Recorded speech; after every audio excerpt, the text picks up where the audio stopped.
সর্ব অবস্থায় আল্লাহ পাকের দিকে মুতাওয়াজ্জু থাকা দরকার। সৈয়দ সুলাইমান নদভী রহমতুল্লাহ আলাইহি তো হিন্দুস্তানের নামকরা বড় আলেম, জিনাদের এলেমের দাপটে পুরা হিন্দুস্তানের আল্লাহর রহমতে মুসলমানদের অবস্থার মধ্যে কি রৌনক সৃষ্টি হইত, এলেমের দাপট কম্পন এসে যাইত। সৈয়দ সুলাইমান নদভী রহমতুল্লাহ আলাইহি, হজরত মাওলানা সৈয়দ সুলাইমান নদভী রহমতুল্লাহ থানভী রহমতুল্লাহ এনে কয়েকদিন ছিলেন। যাওয়ার সময় বলতেছেন, হজরত আমারে একটু নসিহত করেন। হজরত থানভী রহমতুল্লাহ বলছেন, আমার দিলের মধ্যে কিচ্ছু নাই, মোসাফা করে চলে যাবেন, এখন আমি কি নসিহত করব? বলছে মাওলানা, এভাবে বলছেন, মাওলানা आप तो बहुत बड़े आलिम हैं, बहुत जय्यद आलिम हैं, मैं आपको क्या नसीहत करूं? মাওলানা আপনি তো বড় একজন আলেম, বড় জয়্যদ একজন কি ব্যক্তিত্ব, আমি আপনাকে কি নসিহত করব? বলছেন সেই হিসাবে বলতেছি, আপনি को सबसे कमतर समझे,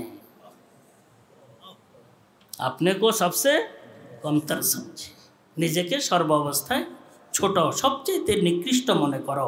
বাস্তবতা এটাই, আমার অবস্থানে আমার চাইতে নিচে কেউ নাই, আমার অবস্থানে আমার চাইতে ছোট খাটো কেউ নাই, বাস্তবে এটা।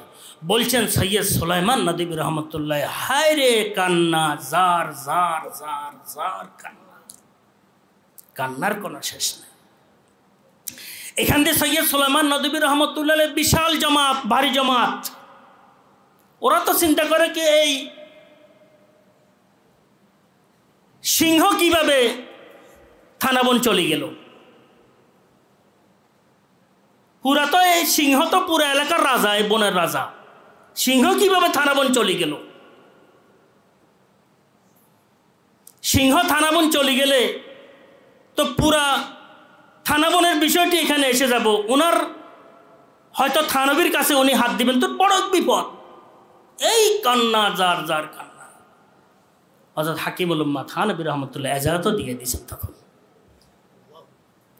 এখন সে যেখানে যাওয়ার পর সবাই বেড়ায় ধরছে যে আপনি কি করলেন এটা, আপনি একজন বড় পুরা হিন্দের মধ্যে বড় এক ব্যক্তিত্ব, আপনার অনুসারীদের কোনো অভাব নাই, আমরা দিনকে রাত্র বললে আপনি রাত্র হইয়া যায়, আপনি যদি রাত্রকে দিন বলেন দিন হয়ে যায়, কি করলেন?